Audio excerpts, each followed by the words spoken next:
Okay, welcome everybody to our November Zoom meeting. Hope everybody is well and staying out of mama's way so we don't start any fights. I want to go over a couple of housekeeping issues or housekeeping items. All the microphones will be muted except for those moderators and the speakers. And for the best visual on your screen, there's a share screen or a view options on the upper right of your computer. Click on that and then go side by side, and that'll give you the best visual for the presentation or for the meeting. And the questions can be submitted at any time, and there's a chat capability at the bottom of the computer. Click on that, type in your comments, and you can also use that for questions for our speaker. And the questions will come directly to me, and time permitting, I'll ask all the speaker all your questions. So here's what we're doing today. We're going through the introductions now, and then we're going to turn it over to Greg for the joke of the day. And then I'm going to talk about the branch and the status of the branch and what we're doing. And there's been a lot of changes recently because of this these COVID restrictions. So we'll be talking about that in detail. And then John Mills is going to be talking about the birthday boys and also the speakers and events. Then Michael Lee will be talking about what's going on with our activities. And Robert Cavilla will introduce our speaker, who is Dr. Jon Haveman. And then we're going to change things a little bit. We normally do God Bless America, but Mike Thalen, our resident Golden Pipe guy, is going to sing This Land Is Your Land. And then we'll have a special drawing for three $25 checks for the participants, drawn from the participants in the meeting. And then when we close the meeting, we're going to keep everything open for about 20 minutes, and your mics will be open so we can have a general chat, or what's happened in the past is the speakers have stayed on, we can ask them questions directly. Oh boy, this is the best part of the meeting. This is what I live for. These guys, you know, they're pillars of our communities. These are the former big sirs that contributed a lot to the leadership of the group. And what I like to do is I like to give you a little background that you don't know about these guys. And for example, not too many people really know it, but this is the original background singing group of the smash hit Dominique, sung by the Singing Nuns back in 1962. And they won an Emmy for this. So nice going, guys. We're proud of you. Okay, our speaker today is Jon Haveman, and he's the director of the National Economic Education Delegation. He's got some great background in the field of economics, including a professor at Purdue University back in Indiana. So this ought to be good. And again, as mentioned, he'll be answering some questions. And if you want to ask one, go on to the chat that I just mentioned, type it in, and again, time permitting, we'll ask Dr. Haveman. Okay, Joke Meister, Greg Grebe, you got it, buddy. Okay, I turned off my unmute. Hopefully you can, wait a minute, unmute myself. Okay. So today I got two stories. One, I went back into the vault. And the first one we're going to tell you, I probably told about 4 or 5 years ago. And the second one is brand new. At least it's one I've heard it for the first time. So the first one is about the blind cowboy. How many guys remember the blind cowboy? Well, the blind cowboy goes in for a drink, and unbeknownst to him, he goes into a all-women biker bar. And he sits down at the bar and he orders a Jack Daniels. And after a bit, he sits there and he says to the bartender, he says, "How'd you like to hear a blonde joke?" Well, the woman next to him says, "You know, partner, before you tell that joke, I'm going to tell you 5 things you ought to know." The first one is that the woman behind the bar, she's a blonde and she's got a ball bat. And the second one is the bouncer, she's a blonde and she's got a billy club. The third thing is I'm 175 pounds. I'm blonde and I'm a weightlifter. The woman next to me is blonde and she's got a black belt in karate. And the woman on the other side of you is also blonde and she's a professional wrestler. So, you know, knowing those 5 things, you still want to tell that joke. And he thinks for a minute, he says, well, you know, hell no, not if I got to explain it 5 times.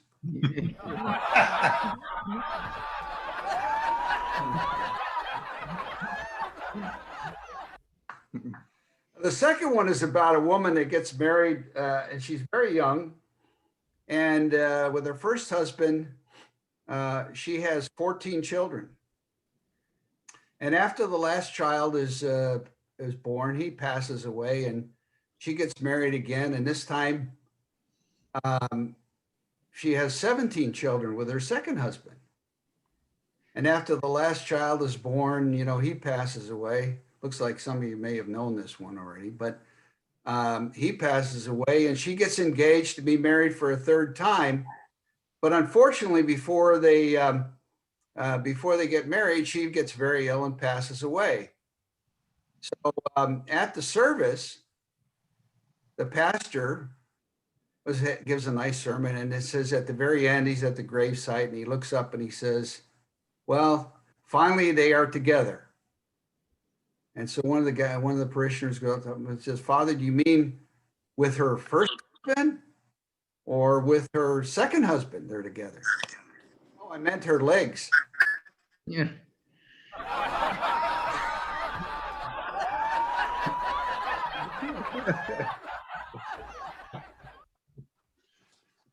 Great. Thanks, Greg.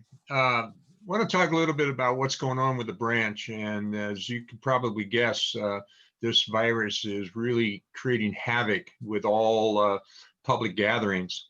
And the state of California Department of Public Health has issued a mandate to include no public gatherings except for families. In fact, they've even limited families to only maximum 3 families, maximum 25 people, and it has to be outdoors. The Contra Costa restrictions were changed to the purple tier, which includes prohibiting all indoor gatherings and severely limiting the restaurants, the churches, theaters, retail, and the like. So in light of this, the state SIR came out and said, all activities, including outside and inside gatherings such as golf, hiking, biking, under the surname are being shut down until further notice. This doesn't mean we can't hike, golf, bike, and all those things. We just can't do it under the surname. So if you want to hike with 10, 12 of your buddies, fine, call them up and have a good time. But essentially, we're shut down as an organization, and we can't do anything under the surname until further notice. And to that point, we're still planning for a return to the bridges, Ladies' Day lunch, branch picnic, holiday dinner dance, but that will all be, the dates will be determined later. And I mentioned a couple of times before, or several times before, that we will not reopen until it's 100% safe to do so. And we will get your input on what that means. So we're planning for reopening, but we're just not setting a date to it. I don't imagine it will be until the 3rd quarter of next year. Okay, we're going to continue with our monthly drawings. And the way that this works is we'll take 3 names from the participation list, and through a very sophisticated selection process, we're going to draw 3 names out, and you'll get a $25 check from our treasurer, Gerald Surrey. And this guy just won $1 billion from the Ed McMahon sweepstakes. And I talked to him, and he said that he values our $25 check more than he does this one. So we'll do this at the end of the meeting. Okay, John Knoll, it's all yours, buddy. Unmute yourself, John. There we go. Thank you very much. Thank you very much, John. I just wanted to mention that we as a group are trying hard to maintain our sanity, and we'd like to kind of share a little bit of that with you, and wish you all a very happy Thanksgiving that's coming up. And I hope that all of you will be very safe and sane in your holiday celebrations. We just canceled our trip to visit our grandkids, and that was a smart, sane thing to do. Please be healthy and be safe, and happy Thanksgiving from all of us. Secondly, our branch historically has always supported Toys for Tots. And obviously, we can't do anything this year because there's no place to bring toys or have a donation. However, Toys for Tots is still going, and I'm urging all of you to go on the toysfortots.org website, and you make a contribution there, and that would kind of make up for our inability to bring toys for everyone. Thank you for your support. We have some longevity awards. And, there are some 5-year members. There's a whole lineup here of 6 of you. Congratulations on your 5 years with us.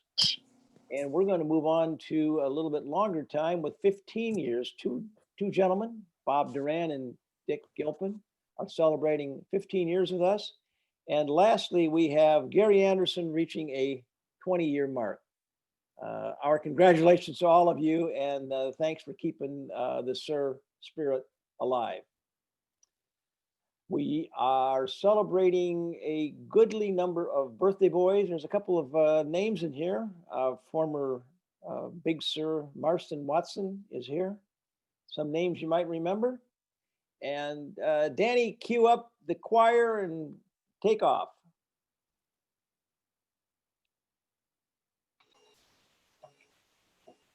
There you go. You're on. There you go.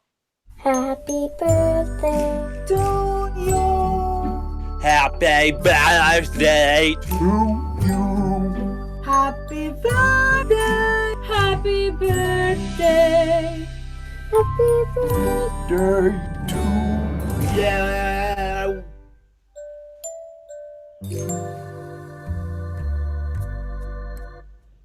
And many more on Channel 4, and Frankenstein on Channel 9, and I don't know anymore. Thanks, Dan. Gentlemen, I wanted to point out one other thing, and I want to call out to Paul Krupris. He has sponsored a clothing winter coat drive for a number of years.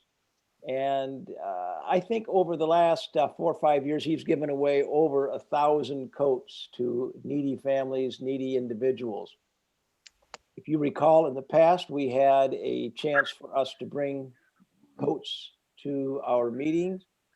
That will not be available this year for obvious reasons, but please, if you have a coat or coats from your closet that you've been cleaning out, give Paul a call, and you can make up some kind of arrangements for the two of you to get together. Thank you, Paul, for everything you've done on that, for making holidays warm for special people in our lives. Then I wanted to talk about our speaker schedule coming up. We have, about John taking care of us today. In December, we are going to have a nurse talk to us about the 6 pillars of brain health, Alice Benjamin. And in January, we have Scott Horton, who's going to give us a 2021 economic outlook, stock market, the economy. And ironically, this is going to take place, our January meeting is going to be on Inauguration Day. So the start of a new administration and a new year, and Scott's going to talk to us about that. We want to talk about our events briefly. We maintain 3 signature events, and we will try our best to handle all 3 of them this year. Our Ladies' Day Luncheon, our branch barbecue, and the holiday dinner dance. Obviously, there's no dates available for that. but somehow we're going to see if we can get those 3 events in next year. Other than that, we don't have any activities, any events planned because we're under much more stricter guidelines from the state and the county. But stay tuned. We will keep you informed whenever we can. And I want to hand it over now to Michael Lee and talk about what activities we have going. Michael? Thank you, John.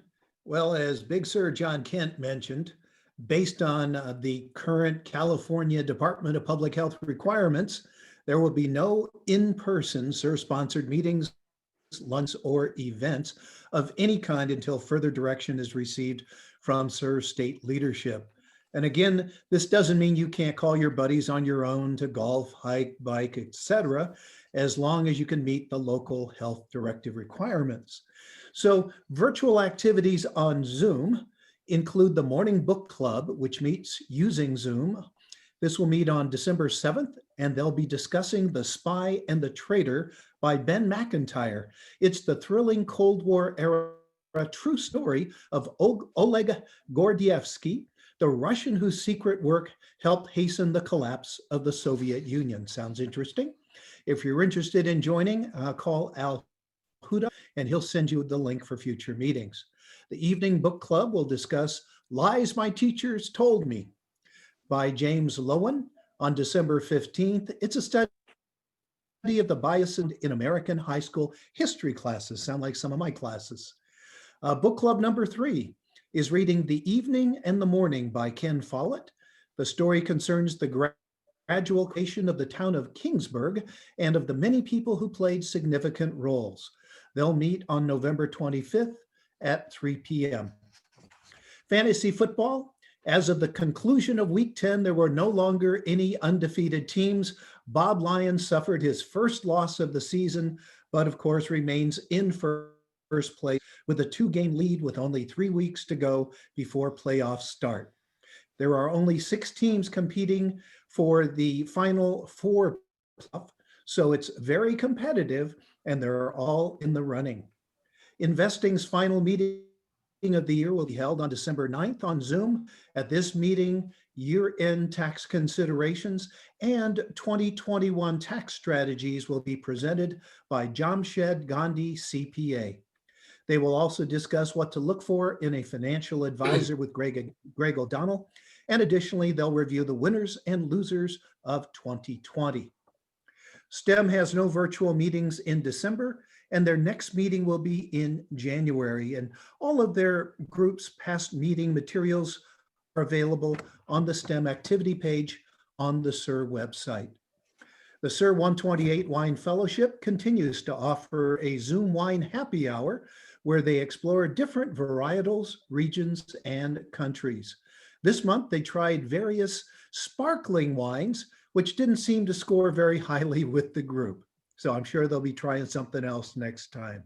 So on November 19th, the wine group will explore the Rhone region of France, and you're welcome to join the Wine Fellowship every Wednesday at 4 p.m. on Zoom.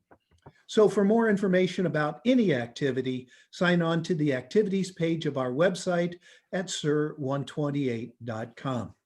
So here's Robert Caviglia to introduce our speaker. Thanks, Michael. Before I introduce our guest speaker, I'd just like to remind everyone that if you have a question that you'd like to ask, just click on the chat icon at the bottom of your monitor screen. A chat window will open. Select To Everyone and type your question. John Kent will be reviewing and asking questions on everyone's behalf. I now have the pleasure of introducing today's speaker, Dr. Jon Haveman. As you can see on the slide, John has held numerous executive positions, and let me just highlight a few of his accomplishments. As John Kent mentioned, Jon Haveman is currently the Executive Director of the National Economic Education Delegation, or NEED, an organization whose primary goal is building economic policy literacy throughout the country. Prior to NEED, he was a senior economist with the President's Council of Economic Advisors, an economist with the Federal Trade Commission, and at one time, Jon held a faculty position in the business school at Purdue University. He's an expert on economic policy issues and speaks regularly at events across California. His numerous talks have covered a wide range of policy topics, including seaport activity and security, technology trade, and local economic development. He holds a PhD and a Master of Science in Economics from the University of Michigan and a Bachelor of Science from the University of Wisconsin. Jon joins us today to speak for the next 30 minutes on the current coronavirus crisis and its impact on the US and regional economies. On behalf of SIR 128, I'd like to introduce Dr. Jon Haveman. Thanks very much, Robert. And it's a pleasure to be here. I will be talking about coronavirus economics today. But before I do that, let me talk just a little bit about the National Economic Education Delegation. This is a nonprofit that I started about 3 years ago. I started it out of my displeasure with politicians who seem to be using economics as a weapon for their own personal agenda rather than as a tool for social good. And I figured they get away with that because the electorate, frankly, doesn't know enough about economic policy issues to push back on their politicians. And that's not the electorate's fault. That's the fault. That fault lies squarely on the shoulders of the economics profession. We know a ton about economic policy issues. We tend to just publish the results in an esoteric journal and then move on. The need is an effort to get PhD, largely academic economists, out into the wild, talking to groups such as yours about important and pressing economic policy issues. And we do that in what I call an aggressively nonpartisan way. We will never advocate for a particular policy response to a problem. We'll merely talk about what different policy responses might be. As I often say, economics only takes you so far. Your morals, values, and ethics really take you to your preferred policy prescription. So as I said, I started this about 3 years ago. I've gotten quite a lot of buy-in from the economics profession. I've got an honorary board with 52 members, among them Janet Yellen and Ben Bernanke, 6 former chairs of the President's Council of Economic Advisors under both Democratic presidents and R Republican presidents, and a couple of Nobel Prize winners. And then about 525 members of the Academy who all have PhDs and are helping to write slide decks. So all of us are using the same slide deck when we present on a particular subject matter. Those slide decks are reviewed by subject matter experts who are both liberal and conservative. And really only what they agree on makes it into the slide deck. So we hope that our talks really present only what the economics profession thinks it knows about an issue, along with some policy responses. We talk on a wide variety of issues, including coronavirus economics, and here's a sample. And I would encourage any of you, if you're a member of another group or you'd like to have Need come back in, we'd be more than happy to come and speak to the other group or to SIRS 128 again on any of these topics. We're also developing some slide decks on race and equity issues. The black-white wealth gap is enormous, and we have a fairly informative deck on that underway. So I'd be delighted to come back and speak on any of these topics. All right, so let's dig into the coronavirus. This deck was authored by 3 delegates of Need, myself, Scott Bayer, the chair of the economics department at Clemson University, and Jeffrey Woglum, emeritus from Amherst College. So any mistakes that are in here are, of course, Scott and Jeff's fault, not mine. All right, so what am I going to talk about? I'm going to start off talking about a little bit of evidence of the impact on the economy. And then I'm going to talk a little bit about government policy, and then we'll spend a little time talking about the path forward. All right, so let's turn first to the impact. I think that changes in consumer spending are a really important indicator of where the economy is going. This spending makes up about 70% of the economy. That's 70%. And this graph shows you what's happened to consumer spending over the course of the COVID. Right, so it goes back to January 20, right, when we got first word of COVID-19. And deviations from zero here are deviations from the level of consumer spending in January of 2020, right? And so this consumer spending goes along, it takes a little dip, goes back up until we start hearing about Iran and Iraq, Iran and Italy, pardon me. having lots of cases. And that's when we sort of realized that, oh my gosh, this is not going to be limited to China. It's going to be a big deal here. And so people on their own stopped going out, and we had lots of shelter in place and shutdown orders, and consumer spending ultimately declined by about 35%. Right, declined by about 35% and stayed there for, and I'm always surprised by this, it stayed there for just a couple of weeks and then started trending back up. Right, consumer spending has been going back up towards its January level, but has sort of sputtered out with the dramatic increase in cases, and I'll show you some evidence on that in a little bit. The dramatic increase in cases, consumer spending on some particular sectors of the economy, retail a little bit, hotels, restaurants, transportation. I'll show you the information on each of those sectors. But total spending is down about 6.4% relative to where it was in January. And it should have increased over time, so it may well be down about 10% relative to where it otherwise would have been. And that's responsible for a fair amount of job loss. As we'll see, jobs are down about 6.3% in 2020. So it's fairly consistent with the decline in total spending. Okay, let's talk a little bit about jobs. All right, so here's a graph. Well, this isn't jobs, this is quarterly GDP growth. So the blue bar is going up here, that's quarters where GDP has grown. The red bar is going down, that's where GDP has declined. All right, and I've got my little pointer here on this episode because this was the global financial crisis a decade ago. Right, this was a recession that, oh my gosh, for the next 10 years, economists talked about how bad it was. Right, well, how bad was it? In perspective, not all that bad relative to what we went through in the second quarter of this year. The decline in GDP is in excess of 30%. And in the third quarter, we had a dramatic increase, a big rebound in GDP, right? About 33%, right? We're still down because these two percentage declines, although they're about the same, they don't offset each other. This was a 30-odd% decline from a higher base.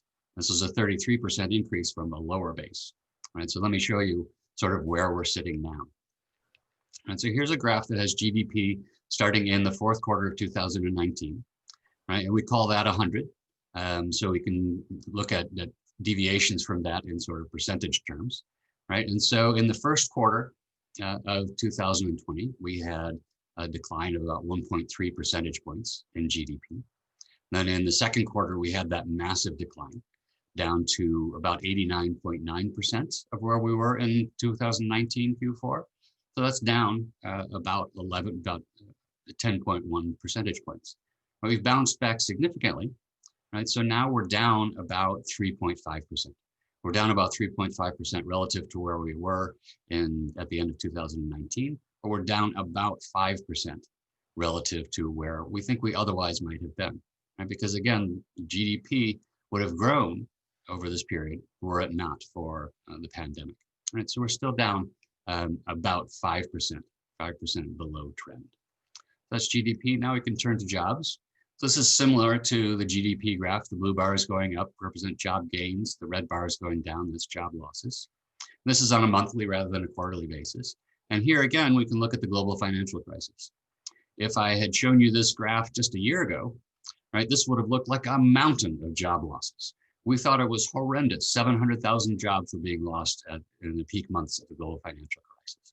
All right, well, that's nothing relative to what we experienced in April of this year. Right? In April, we lost 20.8 million jobs, right? And this line is actually truncated. It should go down to about here.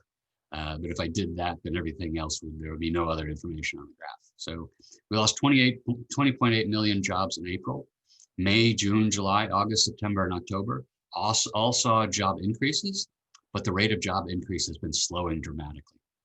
Right, in September and October, we gained 650,000 jobs each month. But that's not nearly enough to bring us back to where we otherwise would have been. We're still down about 10 million jobs.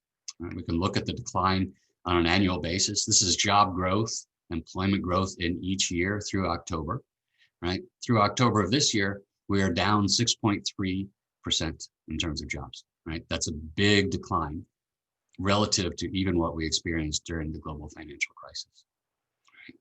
We can look at, I think this graph is sort of more helpful. in terms of viewing where we are in terms of jobs relative to where we would have been. Right, so this line up here, this is a forecast that starts before the global financial crisis. And even without the pandemic, we were down about 20 million jobs relative to where we had expected to be. So we're down at 152 million, 0.5 jobs. And now we're down at 142 million, 0.4, right? So we're down a little bit over 10 million jobs relative to where we were earlier this year in February, before the job losses from the pandemic really started. We're down about 10 million jobs. And as we'll see in a little bit, most of those jobs are low wage jobs. It's been a really inequitable recession, hitting low wage workers and minority workers and individuals much harder than those of us with higher incomes. In terms of continuing unemployment claims, there are still about 6.8 million people receiving unemployment. About half of these folks will lose their unemployment at the end of this year. So without further government intervention, a lot of folks are going to be out of job and out any source of income. Right, to put the 6.8 million in perspective, it is well down from the 25 million peak that we experienced early on in the pandemic, right? But it's well above where we normally are, right? Normally, you know, in a given week, there are 1.7 million people receiving unemployment compensation, right? That's gone up very significantly. And relative to the peak during the global financial crisis, right? That peak was nothing nearly close to what we experienced during the pandemic, right? So much more job loss, much more GDP loss this time than during the global financial crisis. What about stock markets? Right, well, stock markets tanked about 35% in just 1 month. That's the largest, fastest decline in history. I don't know about before the Great Depression, but I think it's the fastest decline in post-World War II history. I know it is. Right, so this is again relative to 100 going back to January. This was when we started hearing about the first case in the US and we started hearing about China, but we weren't all that worried, so the stock markets kept going up until again we heard about Iran and Italy, and then stock markets started going down. This was where the Federal Reserve lowered interest rates for the first time, and markets were buoyed by that. And then Coachella Valley was canceled, March Madness was canceled, NBA playoffs were canceled, the Major League Baseball season was canceled, until late March, when the CARES Act was passed, when the $2.2 trillion stimulus spending from Congress was passed. And the markets, I think, really realized, oh, government's going to act quickly and in a very helpful way, and it's got our back. So the stock markets have ticked back up. And currently, the S&P is more than 10% above where it was in early January, right? And the Dow is about 5% above where it was in January, right? There have been fits and starts. Not exactly sure what's driving these fits and starts. A lot of it is probably profit taking. That's what was surmised back here, right? People that had more than a 30%, 35% return since the trough, so they get some money out when the markets go back up. Worries about the election, and then I think people are fairly buoyed by the direction that the economy is going to head. All right, so that's enough evidence. So a little bit on economic policies. There are three different policy efforts. One is social policy, and the shelter in place, the social distancing and all that.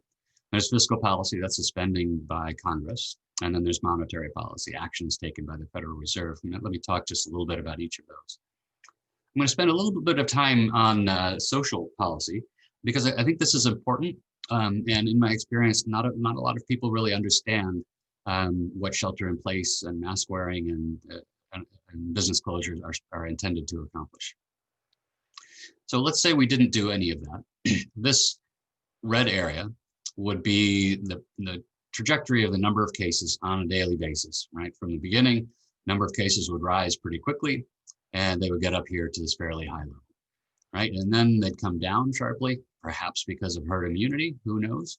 But they would have been forecast to come down sharply, and the pandemic would be over relatively quickly, right? The problem with that is that we have healthcare capacity, right? Going in, when we reach this point, we probably have hit our capacity pretty early, and all of these folks would go without healthcare. Everybody above this dotted line, because we didn't have the capacity to treat them, right? So what we want to do is push down on the top of this curve, and that means pushing down here and it's going to push cases out. So we have an area that looks something like this, right? That's still not below our healthcare capacity, because presumably in this period, from when we would have hit it without any protective measures to when we hit it with protective measures, we've been investing and expanding our healthcare capacity, right? So we don't have to push down on it quite as much as we otherwise would have to, right? So this was all done to get more people access to healthcare, right? And getting more people access to healthcare means fewer deaths, and it means fewer lifetime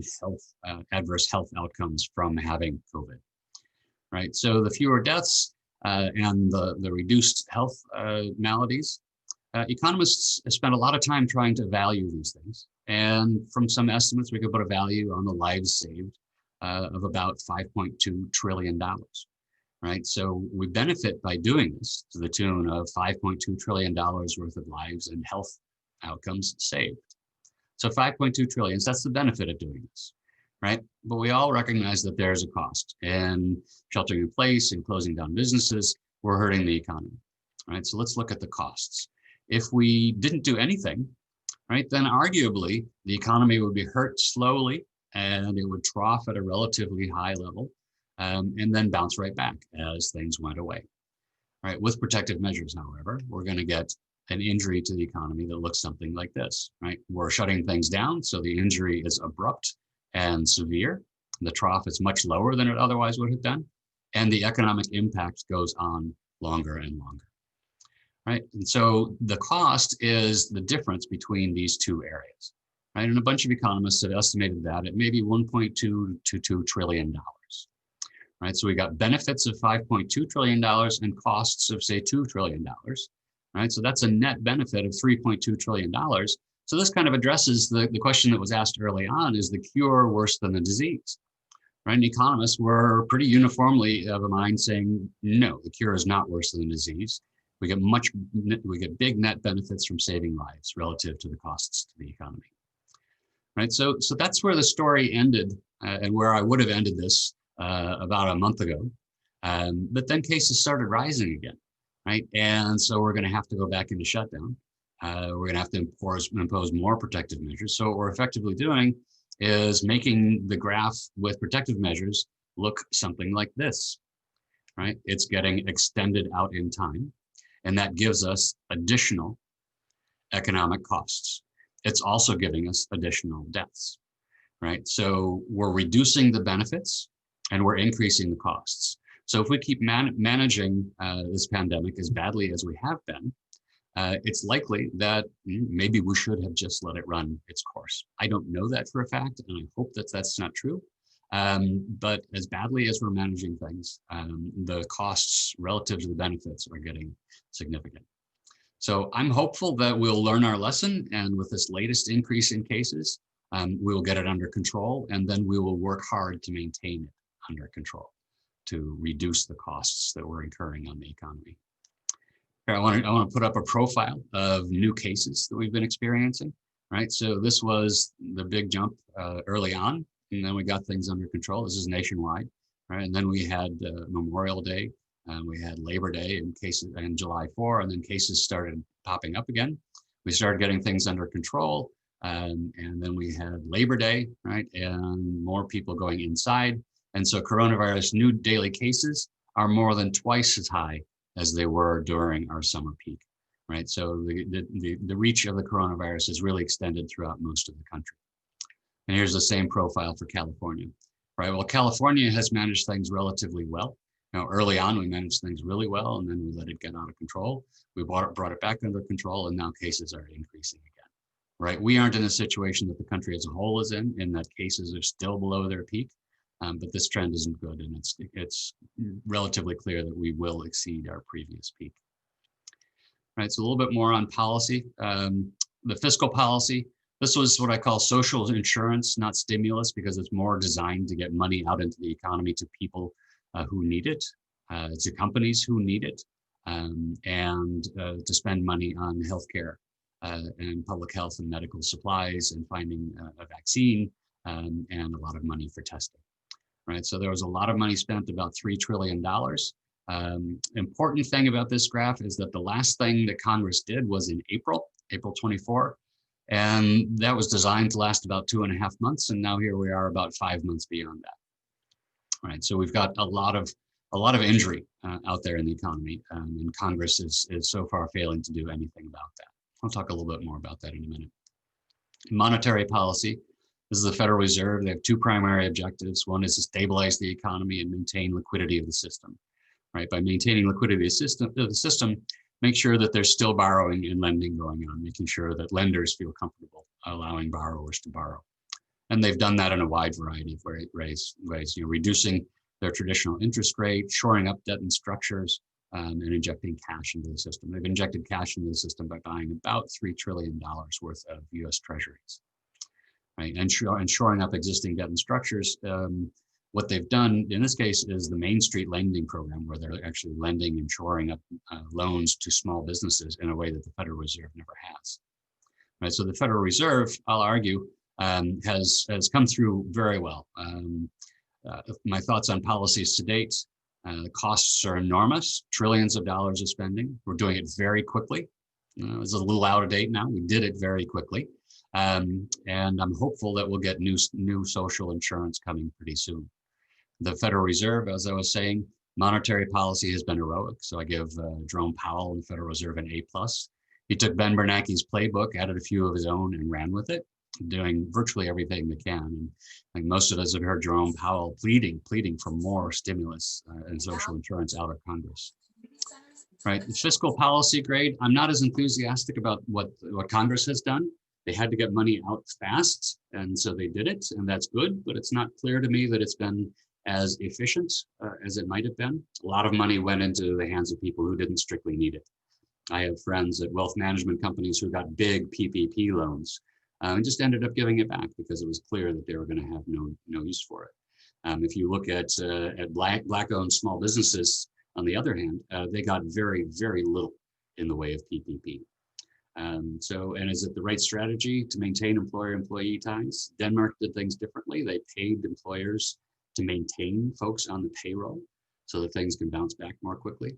Economists will study the two different approaches for years, trying to figure out which one was best. State and local governments, more on that in a minute. And I'll argue that now there's a huge fiscal policy gap, right? We acted really quickly. The last time Congress acted, however, was April. Unemployment payments now are back to their pre-pandemic levels, which means that they're designed to get people to go out and find a job. They're low, purposefully low, right? But there aren't a lot of jobs to be had, so they're not serving the purpose that we need them to. Low-wage workers, I'll show you in a second, are bearing the brunt. Small businesses are struggling badly. Renters can't pay rent. There is an eviction moratorium throughout the end of this year, but then we're just going to have a ton of evictions in early 2021.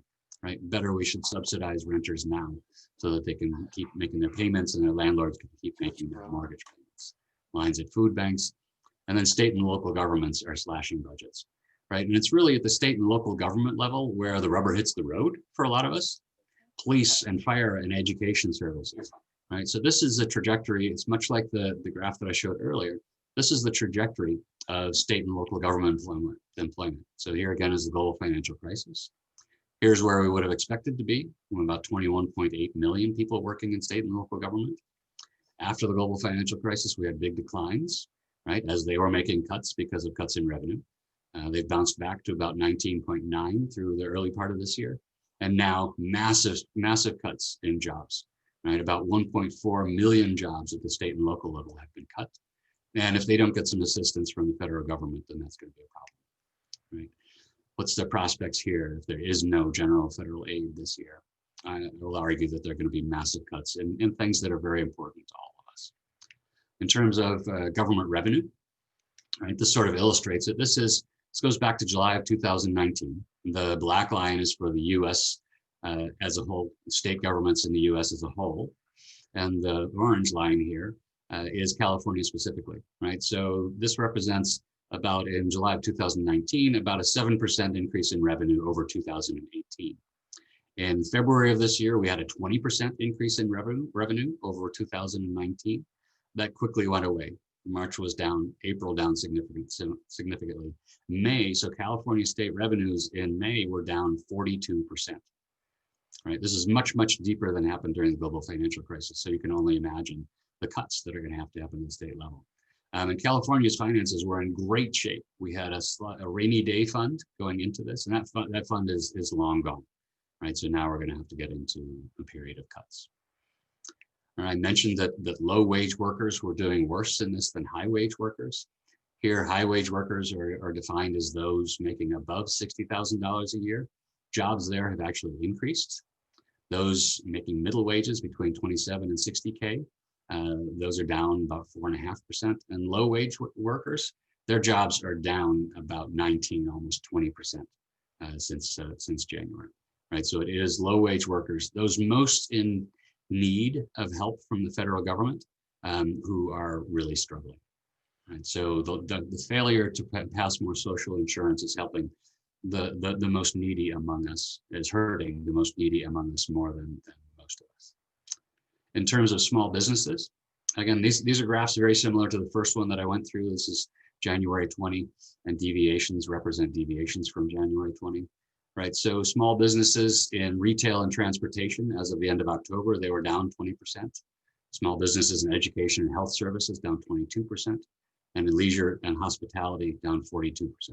Right, so this is the percent of small businesses in each category that currently have their doors closed. Right, we don't know how many of those businesses will never open back up again. I imagine that a lot of them will, but a lot of them also won't. I also know that for those that have stayed open, this period has imposed an enormous amount of financial stress on them. Only about a third of small businesses received PPP loans, which means that the rest who had to find revenue income somewhere were taking it off on personal credit cards, company credit cards, friends and family plans. And so at the end of this, they're going to be in a much more precarious financial position than they were going in. Right, and by handling this so badly, we're really imposing significant costs on small businesses. Reopening and closing and reopening is enormously costly for a small business. It's not as simple as flipping a switch, right? So hopefully we're doing it for a last time, and we will learn our lesson this time and stay closed for longer than is probably strictly necessary. What kind of a recovery are we looking at? Well, you hear the administration talking a lot about a V-shaped recovery. Went down, is going to bounce right back up. I don't see that happening as the number of cases really grows, and more talk, even in staunchly conservative states, of shutdowns is happening, right? The aggregate data looked pretty good because the CARES Act provided a lot of support for low-income workers, right? At least through the end of July, right? So I talked about a V-shape. What's a K-shaped recovery? K means that those at the top of the income distribution are going to be fine, and those at the bottom are going to be crushed, right? And I think we are looking more at a K-shaped recovery than a V-shaped recovery. Those at the bottom are still hurting very badly. Right? It doesn't look good everywhere. The bottom part of the K in particular is looking bad.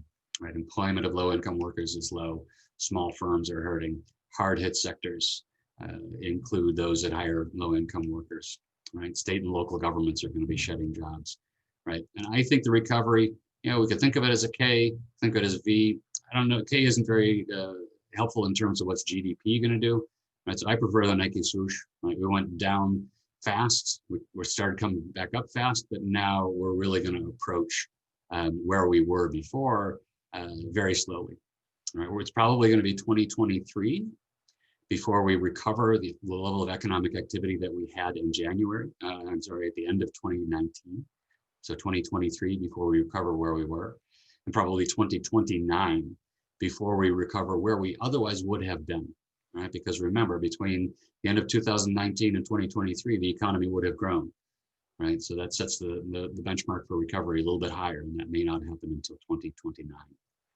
So we need more stimulus. We need more social insurance. There are big stumbling blocks to this stimulus package, right? The notion of aid to state and local governments, Democrats say yes, Republicans say no. Liability protection for firms against COVID lawsuits, Democrats say no, Republicans say yes. Can a stimulus bill of more than $1 trillion pass the Senate? Democrats say yes, Republicans say no. So there is an enormous amount of disagreement on what future stimulus should look like. So I'm frankly not optimistic. It won't surprise me if they don't pass anything during the lame duck segment that we're in now. And so it will probably be late January before we get anything done. My guess is that Biden will be working with Democrats to try to find something that can be passed before he is inaugurated. So my hope is that we'll get more social insurance coming shortly after President Biden is inaugurated. Okay, let me sum up a little bit. Right, so COVID-19, it's a health crisis that has enormous macroeconomic implications, huge built-in inequities, right? The poor are not only suffering economically, but from a health perspective, much more than the well-off amongst us.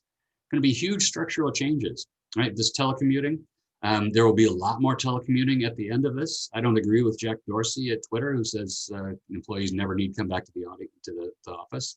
I don't think that's going to last, but telecommuting will be increased. Telehealth, hopefully we'll get more of that. If I never have to go sit for an hour in my doctor's office waiting, that would be fine. That's a productivity improver. Telecommuting is a long-term productivity improver. And then a decline in retail. There are a lot of us who are getting perfectly comfortable shopping on Amazon who hadn't previously. So brick and mortar retail has probably suffered a hit from which it will likely never recover, which doesn't, the prospects for all of our downtown stores that are empty now, for their getting refilled. I worry a lot about that in the near future.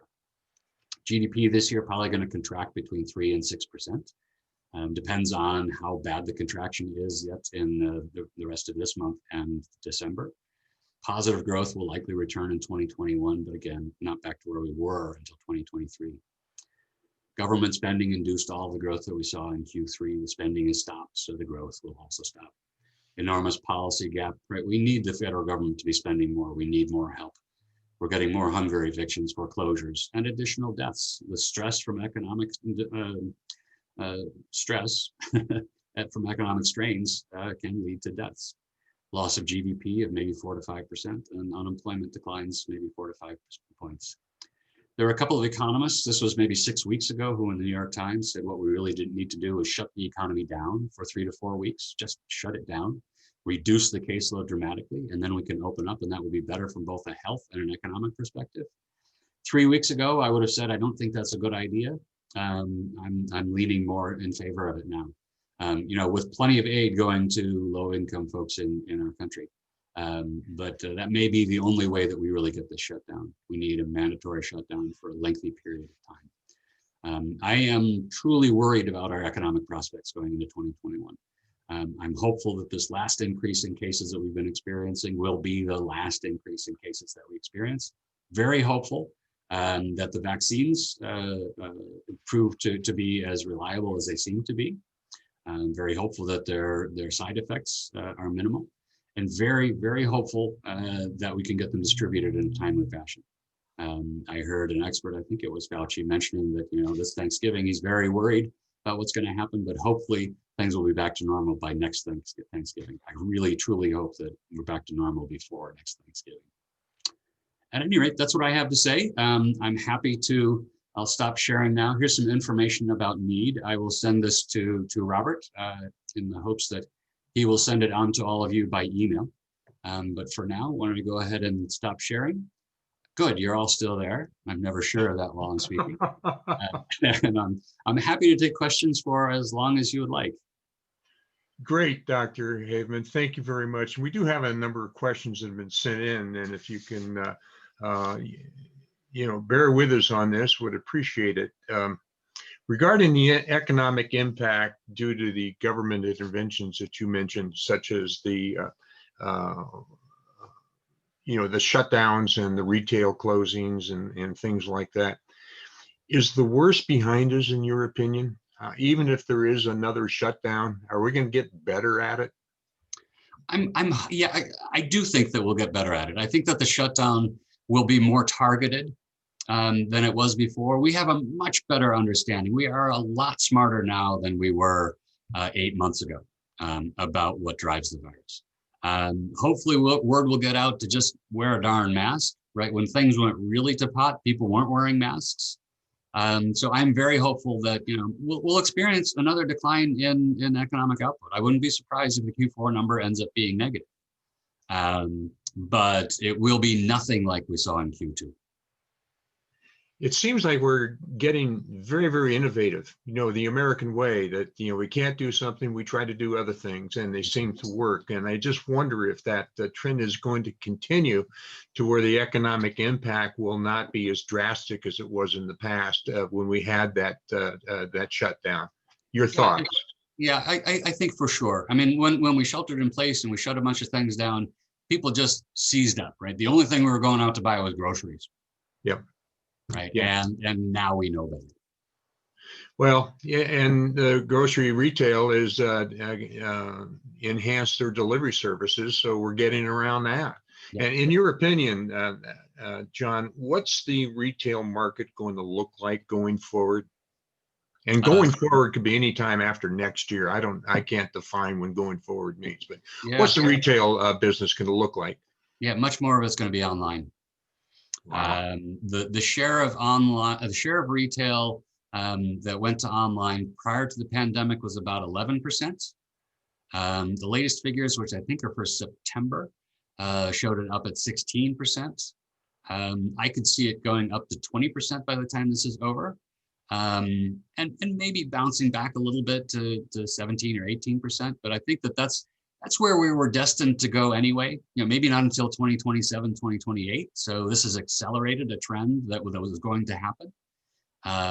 But I think a lot of brick and mortar retail that's gone will not come back. Which segment are you referring to when you just said that, John? Is it the service industry, the retail industry, the commercial real estate industry, et cetera, et cetera? Yeah, it's much more goods than services. Right. So think your local bookstore. That they're much less likely to come back. Services will come back. If you can't get a haircut through Amazon. There may be some professional services that go more online. I think that's a possibility as people just get better at doing these things online. I mean, it's simply having Zoom. I mean, Zoom is now a toolbox in almost everybody's life. Right. And the notion that we won't continue to use Zoom in a significant way going forward, I think is ridiculous. So that probably means that a lot of service sector jobs will go online and we'll have more people working from home. If you own commercial real estate right now, it's a super tough time to own commercial real estate. And it's going to be, I think, a disaster for a couple of years. With all the brick and mortar closings and boarding up and everything, what's your prediction? What's going to happen to all that retail space? What's going to happen to all the office space and the warehouse space? So a lot of office space is going to be vacant for the foreseeable future.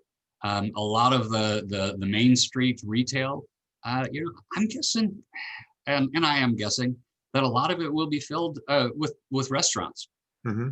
Right, when this is all over, people are going to go back to wanting to eat out, and the stuff on 4th Street here in San Rafael is going to be a lot cheaper to rent than it otherwise was, and that might make restaurant sustainability much greater than it otherwise would have been. I really don't know. It remains to be seen. Do you think that going out of business for restaurants and retail is going to increase dramatically, or is it going to be a slow increase or stay the same? What's your prediction on that? I'm sorry, the going out of business of restaurants? Restaurants and small retail. I think they said, what is it, 1,600 restaurants or 160,000 restaurants or whatever the number was throughout the country. Yeah, I think things are going to get worse before they get better. Yeah, for sure. Yeah. You talked about the federal stimulation package to be determined. Is that going to increase our national debt to the harmful level? What's the tipping point on this? If I knew that, I would be the lone economist on the face of the earth that does. Wow. We have absolutely no idea. Before the pandemic happened. Our debt to GDP ratio was about 80%. So debt was equivalent to 80% of GDP. And the Congressional Budget Office had forecast that was going to go up to 180% of GDP by 2050. Right? And that's in the absence of the coronavirus. And what we've done now is we've added about $3 trillion worth of debt We'll probably add another trillion or two. And that bumps us up to the forecast for 2050. That bumps those up to about 210% of GDP. Now, is that line that you don't want to cross? Is that between 180% and 210%? I doubt it.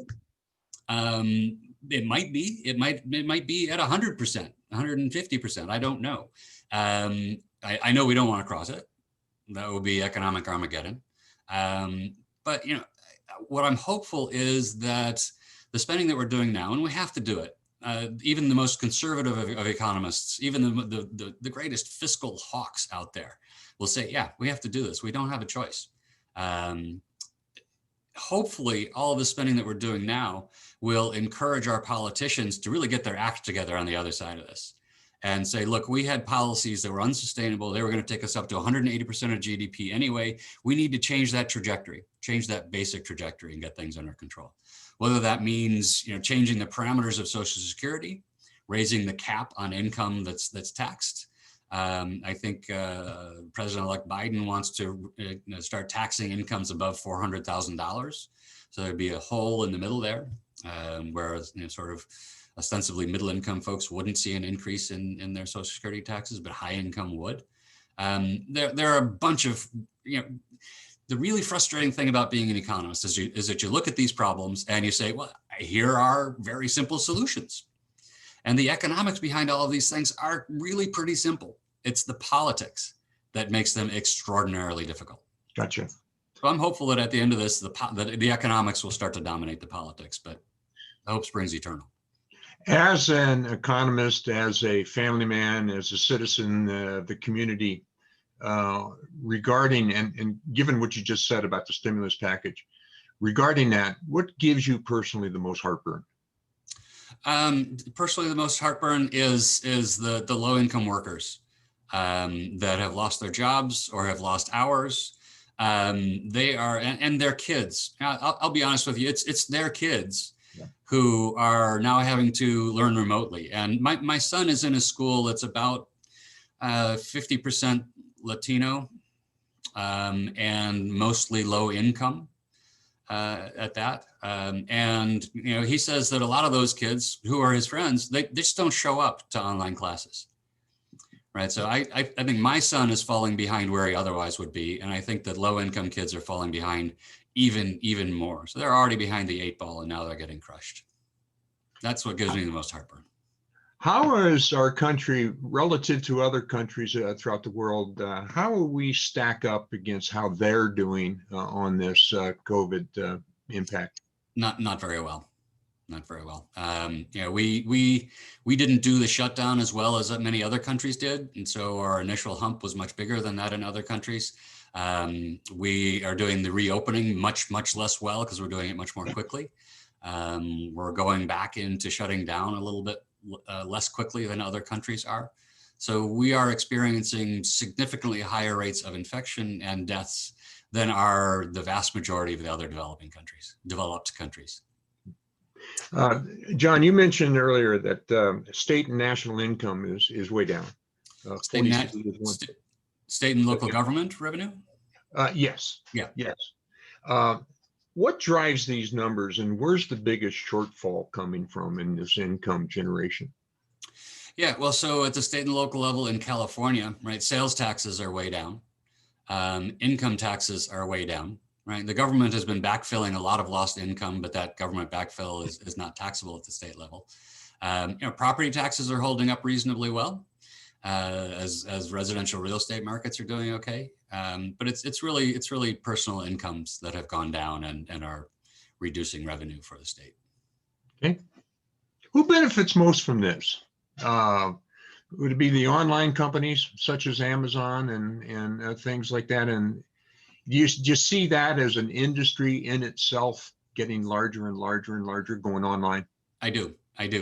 And yes, the owners of those companies are making out like bandits, right? I learned a statistic not long ago that just blows my mind.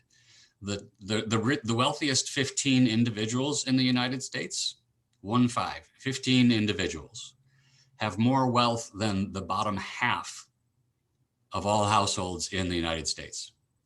right? And that was not close to being true before the pandemic, right? So we've got all the low income folks there. They're spending whatever wealth and savings they had to sustain themselves, and folks at the high end are raking in a ton of money. So here's a policy response that I wish the federal government would impose, and that is an excess profits tax, right? So for Amazon, we could have forecast what their profits would be throughout this whole period, and they're making just boatloads of money above and beyond that, right? Well, they're profiting off of the pandemic, so I see no reason why we shouldn't tax those profits at a pretty high rate, and that would pay for an awful lot of the stimulus that we've engaged in.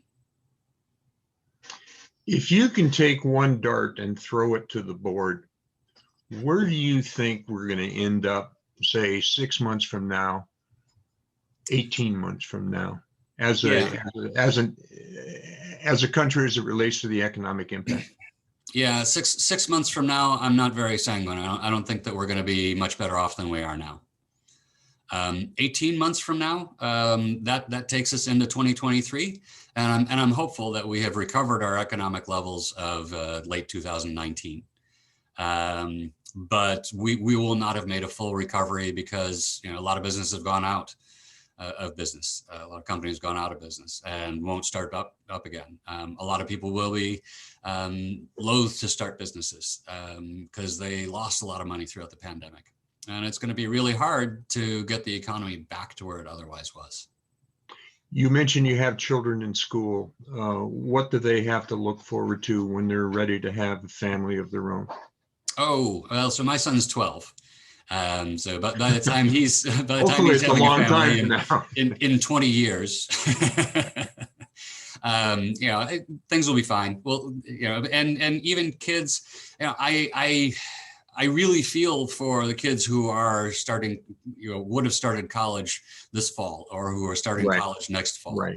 I really feel for kids who graduated from college last spring. Whenever I talk to any of them, I said, go to graduate school, right? Just go to graduate school. Keep going. Yeah. But their job prospects will be reduced. And that's unfortunate, but that's inevitable. If we're going through a massive war, whether it's physical or health, this is a war, and there are casualties. And kids who are in college right now, their prospects aren't as good as they were a year ago. As what you just said, is that as it relates to say like corporate jobs, or does that also include professional jobs such as attorneys, physicians, and things like that? Yeah. I mean, so we're sort of before the cases really started growing again, we were heading into a genuine recession. Early this year, it was pandemic-induced economic decline. And that was limited to a certain number of sectors, but now it's really starting to permeate throughout the economy, right? And the sectors that supported the sectors that were directly impacted are now feeling it, right? And because the economy as a whole is going to be sort of slow to come back, yes, I think job opportunities throughout the distribution will be less than they otherwise would have been. Gotcha. Now, the more education you get, the better your prospects. Sure. One more question, Doctor. Is anything in the works nationally to provide a better education for your son or school kids or high school kids regarding what is economics all about? Well, no. and in fact, a lot of states are going backwards. Really? And that's another motivation for my starting need, right? So if any of you know any high school economics teachers, please reach out to them and have them reach out to me. I would love to come into their class and speak on economic topics. There are a lot of states that are removing economic requirements. In California, we have pretty good economic requirements, but simply not enough. In talking to a lot of students, I find that they learn enough to not really care very much for economics. A lot of it's personal finance, and that's kind of dull. So it retards their economic education even once they get to college. So we're not doing enough, and I don't see a broad-based movement to do more. there is a whole industry out there trying to make what exists more productive. But it's a hard sell because teachers everywhere are fairly strapped. Wow. For time. Yeah. Well, Dr. Haveman, thank you so much. This has been absolutely enlightening and much appreciated. One last quick question that came in. What's the difference between your economic numbers, or excuse me, the job numbers that you put on the board and what's coming out of the White House? Is there a disconnect? I don't think so. I don't know of job numbers that come out of the White House. All of them come out of the Bureau of Labor Statistics. Gotcha. And those are rock solid. Well, they're as good as we have. There's no political manipulation of them. Okay, good. So they should be believed as the best available, but not always that good, right? You'll notice I didn't talk very much at all about the unemployment rate, and I think the unemployment rate is completely irrelevant through all of this. The BLS isn't very good at calculating it, and it's not a true reflection of where we are. But at any rate, Okay. so let me say thank you for having me in. It was a pleasure. If you enjoyed this, I'd be happy to come back and talk on any of our other topics, or to find somebody who is perhaps more expert than I am in those other topics. Wonderful. Yeah. And thank you. And for our appreciation, here is a real swell certificate that you can hang right up there on the wall next to your replica of the Wisconsin's Rose Bowl trophy. So we will get this to you. Terrific. And again, Doctor, thank you so much for your participation in our meeting. And we have one more thing to do, a couple more things, very quick things to do. And then we're going to keep our meeting open with everybody's open mics. If you can join us for that, it'll probably be about 15 or 20 minutes. We would love to have you. Sure, I can stick around for a bit. Good, cool. Then we'll go to the second and the last one. We have a annual drawing. Oh, excuse me.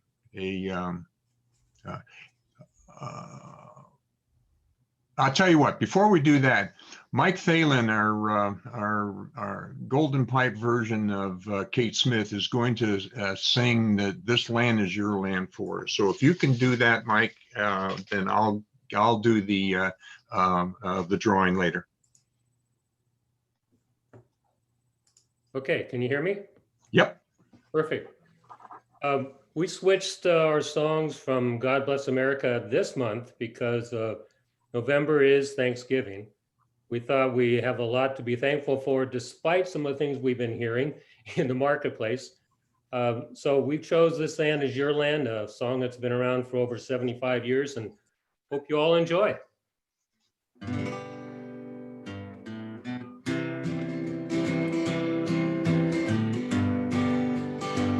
This land is your land, this land is my land, from California to the New York Island, from the Redwood Forest to the Gulf Stream waters.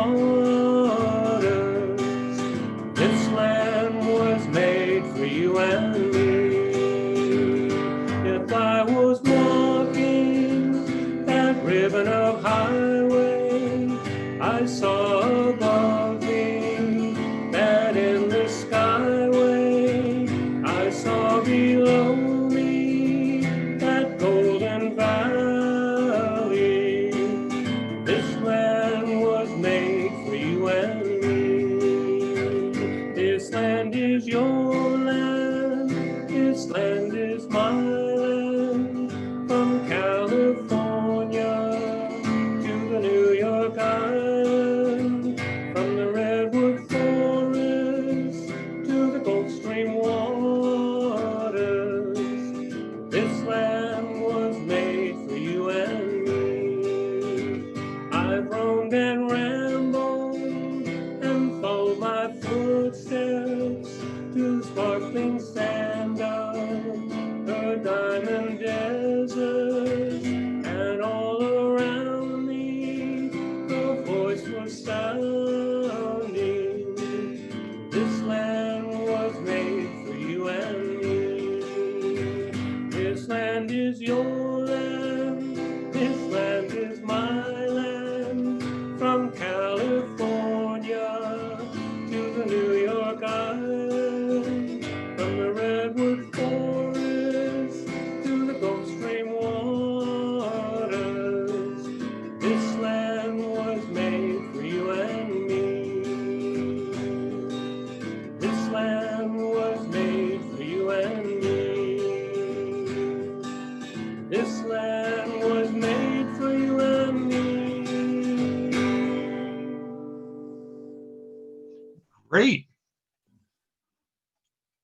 thanks, Mike. Now we're going to do the drawing. And we've got a extremely sophisticated selection process that actually was done by my dog, which makes it even more sophisticated because I don't even have a dog. But the three winners are Jim Burke, Mike Antonioli, and Denny Hintz. Thanks, guys. You'll be getting $25 checks from our treasurer, Gerald Surrey. And that's it. So if you guys can hang around and chat with Dr. Haveman, we'll see you next month, which is December 16th. So long.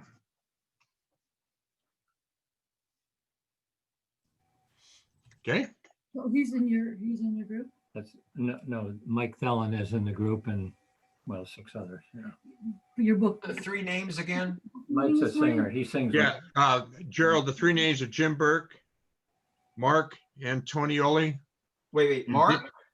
Mark Antonioli. He was at the SIR meetings. Okay. And Dennis Heinz. The luncheon type thing. Thank you. Okay, and guys, all your mics are open, so please be careful. I always give out. Yeah, Dr. Haverman, how are you? Fine, thanks. I was in your Berkeley Ollie classes. Great. And I know that you're excellent. In terms of, there's been discussion about the future of work in America with regard to 40% of the jobs today might be done by robots and the unemployment could surge anyway. So shouldn't we start addressing it now in terms of structural changes to the workforce? I mean, we've just now, this pandemic has shown, boy, there's a lot of people working in restaurants and gyms and things like that. And like you say, these aren't high paying jobs at all, yet there are a lot of sectors of the economy where we need scientists and engineers and the Green New Deal. And shouldn't we start shifting workers from low paying, low worker jobs to higher paying, more, jobs? And whose responsibility is that? So yes, the answer is 100%. We should be doing something about that. Regrettably, as a society, we tend to be a lot more reactive than proactive. Even to stones that we can see rolling down the hill at us, we largely wait until they get here. I give a pretty good talk on autonomous vehicles, and this is very much in the spirit of your question. Autonomous vehicles, I think, have the potential to eliminate. If we switch between today and tomorrow to autonomous vehicles, there would be 10 million people who would be put out of work, right? And that might not happen for 5 years or 10 years, but it would be such a great thing if our politicians at the federal and the state and local levels would all start thinking about, okay, what kind of job retraining do we need to do? Let's look at everything that's been tried, what seems to work, and let's do more of that. We should be spending hundreds of billions, if not trillions of dollars trying to retrain workers. Autonomous vehicles is a good example, but trade makes it necessary. Immigration makes it necessary. Automation makes it necessary. Just the normal transition of our government of our economy from today to tomorrow makes it much more necessary than we have ever accepted.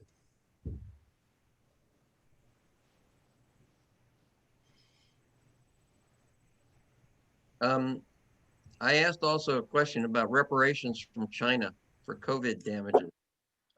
Would that ever be a possibility, and will it work its way through the World Court or anything like that? Nah, China will just say no, and there's really no way of extracting it from China. And I think it's kind of a fool errand. It would set a good precedent, and every country would then be much more careful. I think the pandemic, sure, it started in China, but it's not necessarily a Chinese problem. I think that a lot of what we do is conducive to these new germs coming about.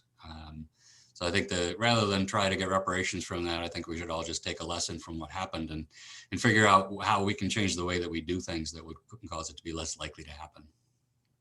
Dr. Hyman, we hear on the news constantly about how many people are dying from coronavirus. Apparently, everybody in this country dies from the virus because we never hear the figures of how many more people are dying than normal. You know, I'm sure that not everybody that dies in this country dies from this virus, but that's how the news media makes it sound. Yeah, so the New York Times has a really good ongoing report on this. They calculate the number of deaths that we would have expected to experience this year in the absence of coronavirus and compare that to the number of deaths that we are experiencing, right? And a lot of those deaths are not from COVID. You know, they're from stress. They're from not going to see your doctor because you're afraid of going into the hospital when you should. They're from a wide variety of other things, you know, a lot of things that aren't directly COVID, but are perhaps indirectly related to COVID. Yeah, but they've also said that that number is about 200,000 more deaths. So it almost equates to the number of COVID deaths. In other words, if you said that the COVID deaths in America is about 230,000, the statisticians show that the expected deaths are up about 200,000 over what they were expecting. Is that right? Yeah, I had never done that comparison.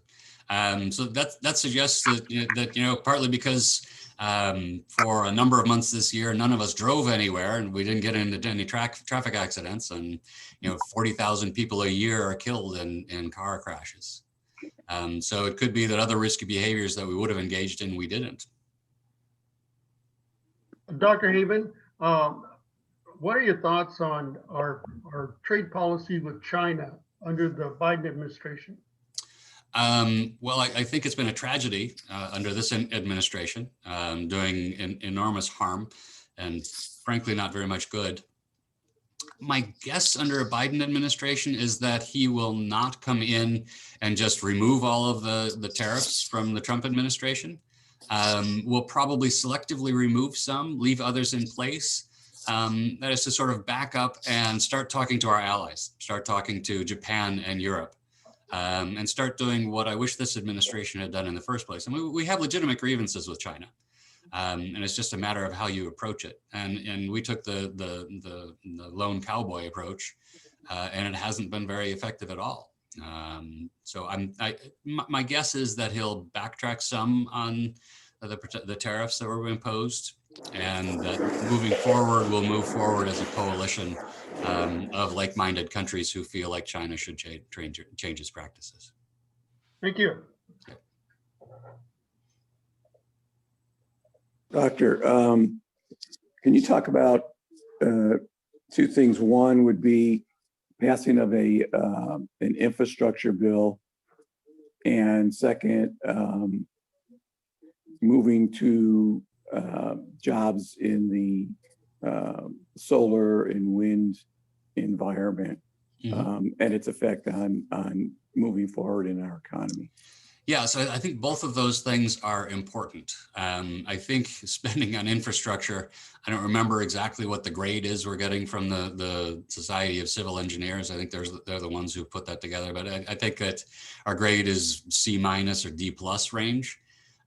So most economists are of the mind that if government is to spend money, that's a place to spend it that has just enormous potential returns.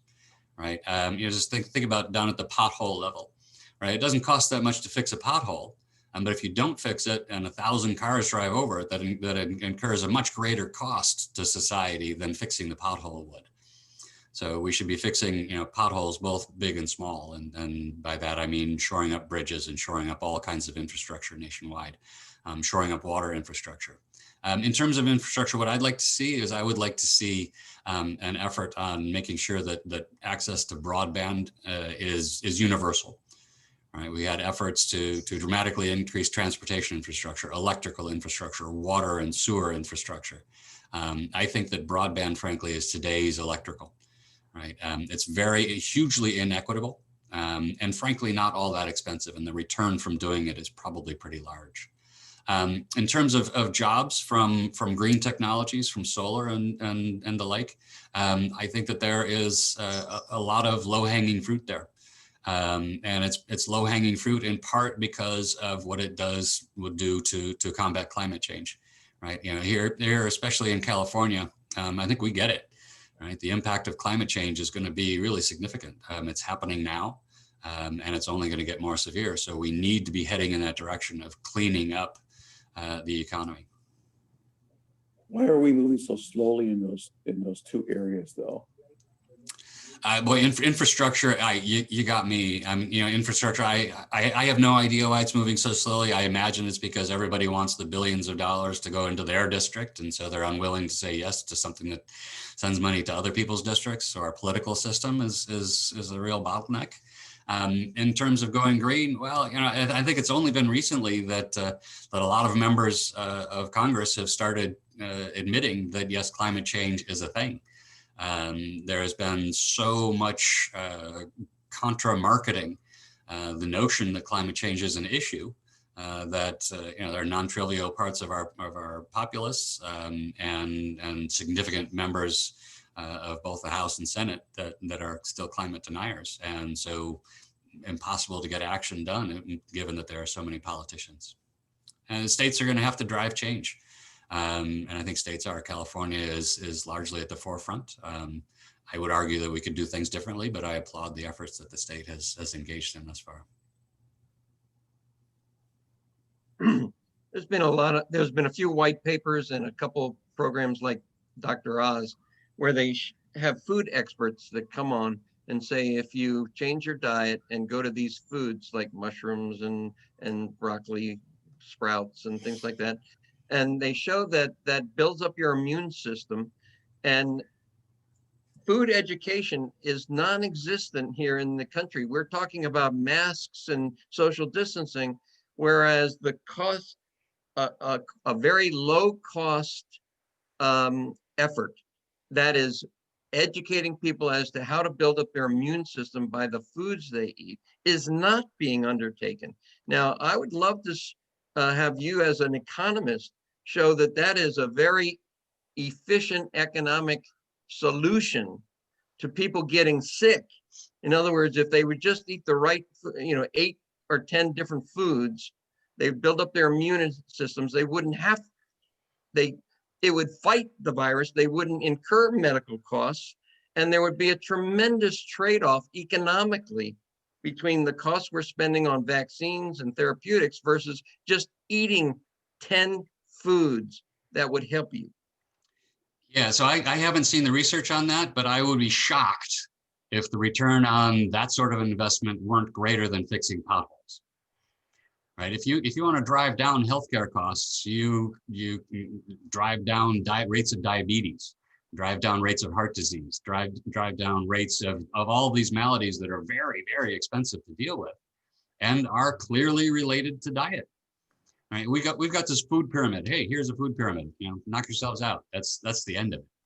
I agree with you that we should be doing a ton more in terms of food and just general health education. I think, this is John Noel, I think one of the problems we have is we just don't have the marketing budget of Coca-Cola and Pepsi-Cola and M&M Mars and everybody else. I mean, the marketing dollars they spend inundate our minds and our sites. And it's not exciting talking about broccoli. Yeah, no, I think that's very true. We don't have the marketing budgets and we let them get away with whatever they want. Right? If we had actually, truth in advertising laws that had any teeth whatsoever, right, we would probably improve the health status of the country. So I agree with you. We certainly could have the marketing budgets of Coca-Cola and Pepsi if we wanted to, but we clearly don't want to. No. Well, also the 7 chronic diseases are costing the country probably 80% of its medical GDP budget. That's a lot of it. A lot of it is comorbidities. So if you have more than one of those, and you're going to go see 2 or 3 different doctors, each doctor treats one of those. And apparently a very expensive part of our healthcare system is that those doctors will prescribe things that are contraindicated by the other malady, right? So because we don't have electronic records, Dr. A doesn't know what Dr. B and Dr. C are doing. And we as a population are very bad at being patient advocates. So yeah, there's definitely low hanging fruit in our healthcare system. Need has a brand new slide deck on health economics. If you'd like, I can set up a talk for you all on that. But I think the problem is low income people, it's documented, can't afford a healthy diet. I mean, they go to McDonald's for $5 and get 3,000 calories of junk food. I mean, in a simple world. Yeah, so it's partly a matter of not being able to afford it. It's also a matter of what's available in their neighborhood. Right? If you have to go 10 miles, it's a food desert. Food deserts. Yeah, maybe what they can't afford is they can't afford driving 10 miles to get healthy food. Yeah.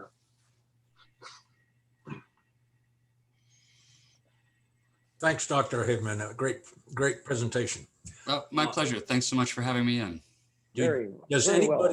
Does anybody in your organization step way back and look at where our world society is going in terms of population and whether or not there aren't major issues down the road for us as a planet?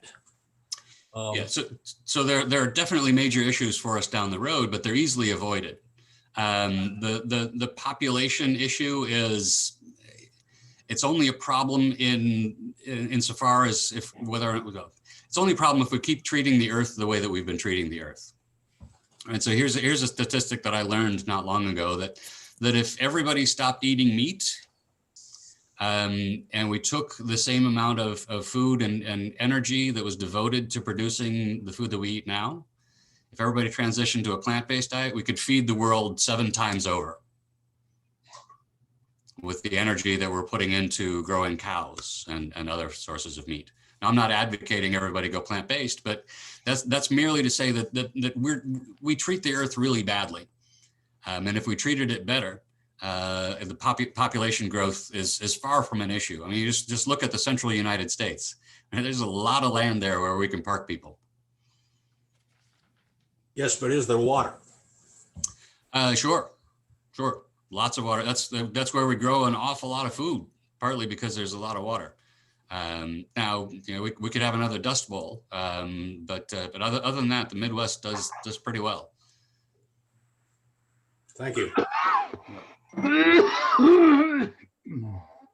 Well, gentlemen, I do have to go in a minute or two. So if there are 1 or 2 final questions, that would be great. Would you be an investor in office REITs or not? I would sell them short right now.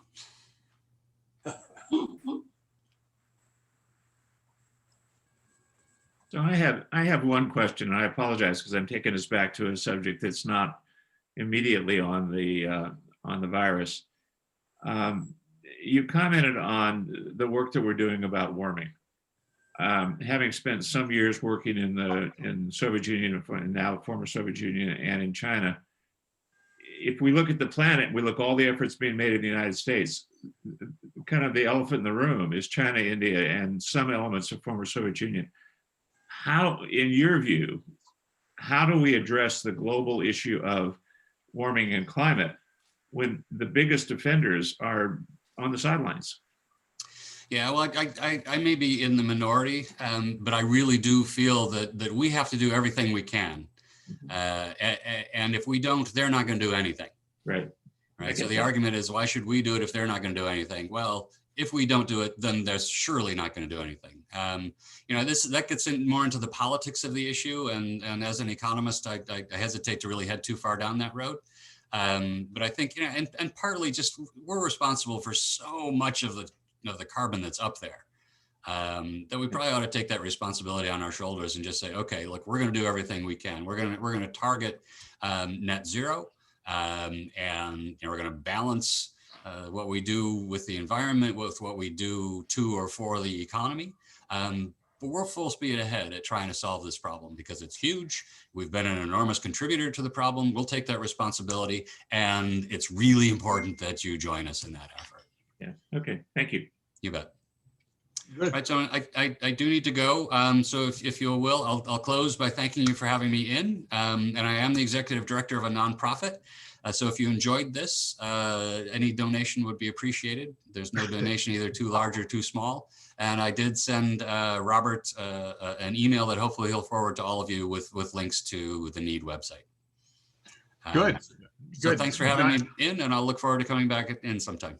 Well, John, thank you again for doing what you did, and we will make sure that that information you just mentioned gets out. And be safe. And thank you again. So, gentlemen, that's it.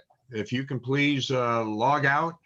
We'll see you next month. Thanks again, Doctor. Thank you. You bet. Be well, everybody.